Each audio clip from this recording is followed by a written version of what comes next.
shabu kani at pagtapiso, ni dos ni bat cinco, ni tres karong cinco, apan delikado kung ang shabu mo abot naglibo.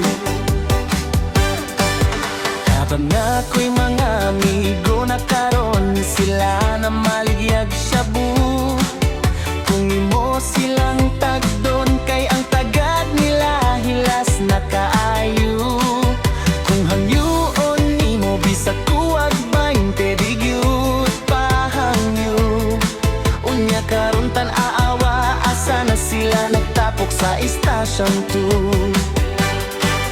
Ang shabu kani at pagpiso, ni dos ni bat cinco, ni tres karon cinco, apan delikado kung ang shabu mo abot naglibo.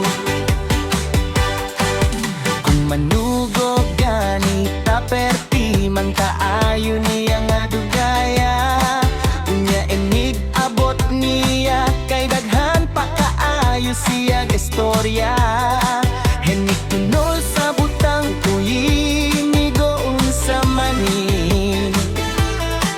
Libo akong gisugo, ni mong naabot balik 250.